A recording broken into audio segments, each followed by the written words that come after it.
our hoist has quit working. Has completely quit working.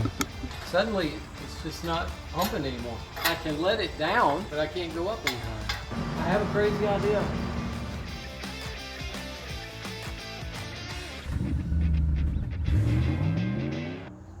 Okay, so what we're doing is we're going to go ahead and set this this engine back down. Our long ram has failed. I think we're going to try to set the oil pan down on the cross member without crushing anything, so that we don't have to go all the way back under this recessed firewall. Laura's guiding it. We're going back down a little bit here. Is that too much? Just a little bit more. All right, let's see where we are. Let me show the folks back home what we're talking about here. We're wanting to set it down. See the bottom of the oil pan, and then you see that, I believe that's a air conditioning line or a transmission line. We're going to try to get just past that. Behind it, you'll see that little bit of mud sitting there on that cross member. We want it to rest there instead of having to pump it all the way back under there. All right?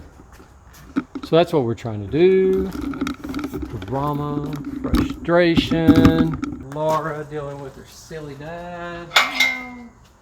Dealing with silly tools that are supposed to work. And engines that are supposed to run. Yeah.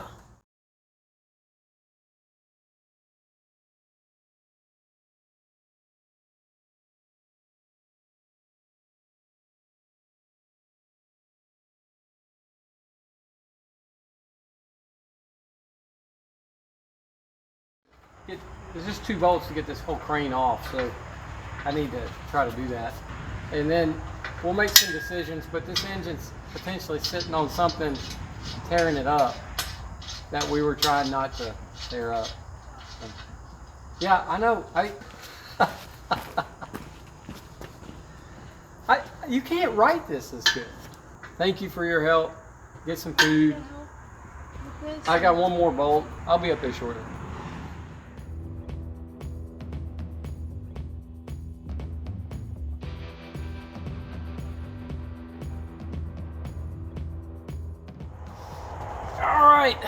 I believe that's our problem. We lost our long ram. I have no idea how or why. This engine is sitting on the cross member and the oil pan. Not good. Hopefully it's not crushing something else and causing more damage. But guys, we're going to have to make a trip, get us another ram, install it, fix the crane. So stay tuned.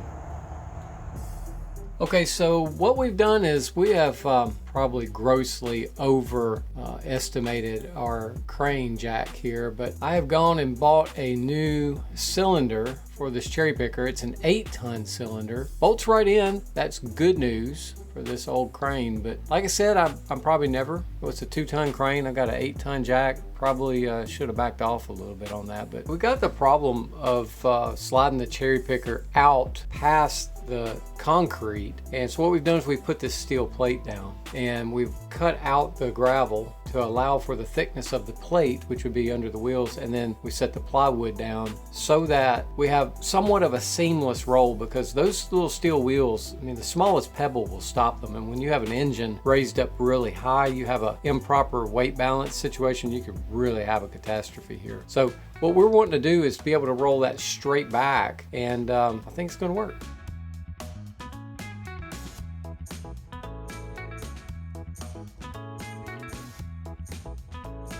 Okay, so it's finally out. Finally, Laura.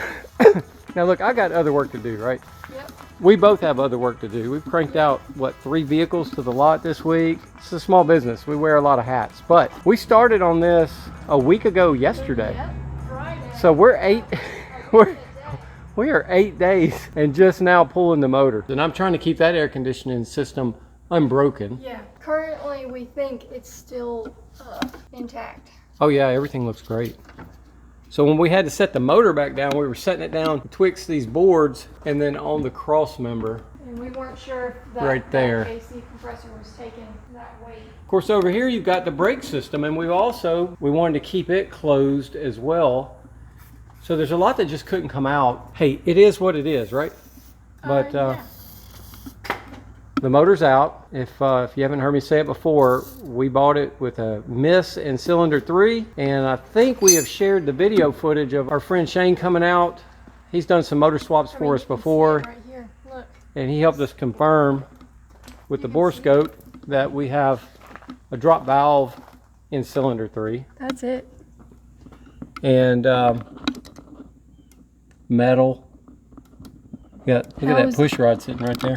By the way it was running, you would not.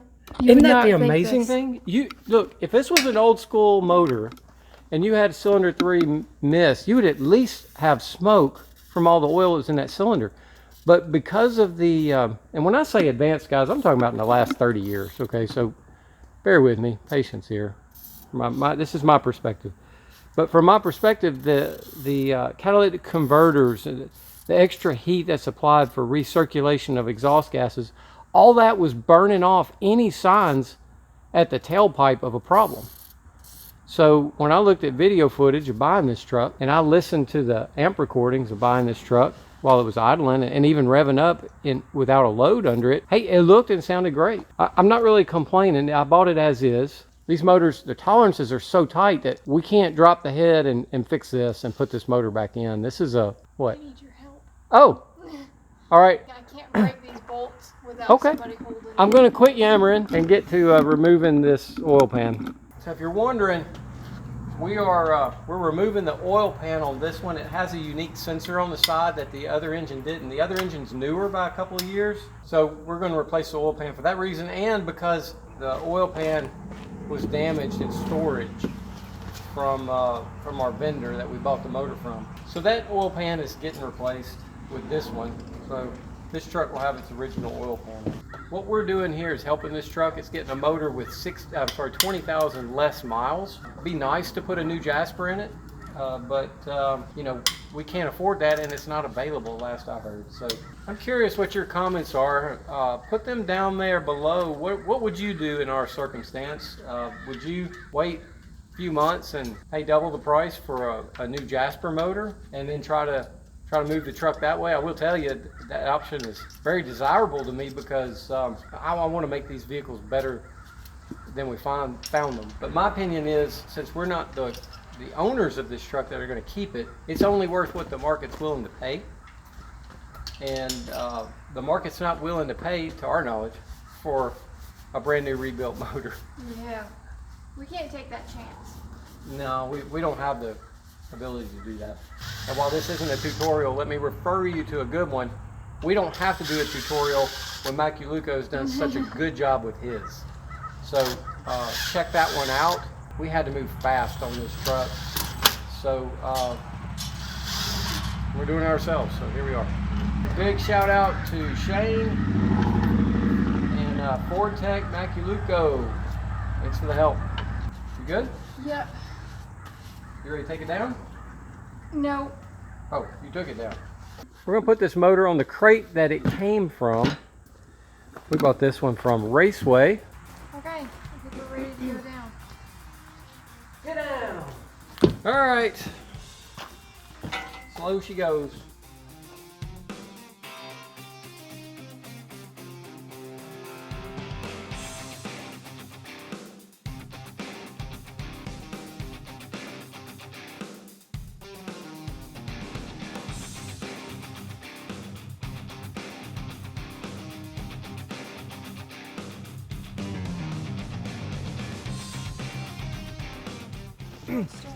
Laura, anything to say? Glad nobody got hurt. Yeah. Really glad. Yeah, me too. Glad nobody got hurt. What makes you think we would get hurt? Well, look at this. I mean last night. Oh yeah, when the Ram failed. Shame on you, letting us down at such a critical moment. I had my head underneath that thing. I mean, it failed to continue to lift, but it didn't. But it could have been worse, and I'm glad it wasn't worse. Could have been really nasty. Thank you. All right. All right, so I'm on the phone trying to work on the bottom side of this motor, get everything situated before we try to put it in the pickup. I'm just staring at the motor, and then it dawns on me, we don't have any motor mounts on this motor. So the motor mounts must have been taken off at the yard before the engine was shipped to me. So what we're gonna do is, we're going to swap the motor mounts. Well, this is the motor mount off the original motor. Got to looking at this motor mount, and can you see right there? Yeah, guess what that is? Watch right here. Right here. That is a busted motor mount, but we're not about to put this on. Would it work? Yes. It would work, but the motor's going to be shimmying, right? This side is the driver's side, and the reason it's busted is because the motor's always trying to torque and lift up on the driver's side of the truck. We're not going to put this back in there. We're going to swap this out, put a good clean motor mount on this side. The other side's not torn, and we'll go from there. So let's get started. And be frank with you, this motor mount is better than the one Ford had put on there.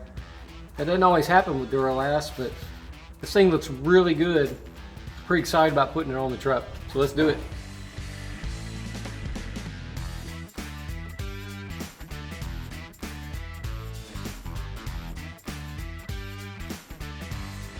All right, so here's a closer look at that motor mount job. This is upside down, so it will be the driver's side. And then over here, passenger side. We've already put the new oil pan on. And according to Maculuco, it's very important to clean the downpipe side of the exhaust manifold. So I've taken these little discs, I think they're 200, got 200 grit, and use those just to clean that up, right? All on both sides, of course. All right, let's go ahead and flip this motor over. I think the bottom end is finished. All right, so I've got Laura here to help me. We're gonna go ahead and flip this engine over right side up. Hey, why don't you come on over here and look with us? It's cleanup time. We need to do some cleanup. I've been cleaning on the bottom side. Okay, so Yeah, that's done. we're done with Just that. the- It wouldn't hurt if you'd stick the vacuum up in the exhaust, you know, just to make sure while it was Give it a upside little down, puff. there's not something there that clogs up a, I don't know, what could happen? Maybe mess up a catalytic converter. I don't really know. Yeah. Let's just avoid it Yeah. either way. I'd like to avoid trouble. Why don't you give him some trouble? Another Princess Bride quote. Oh, you mean this pesky? Oh, you mean this pesky?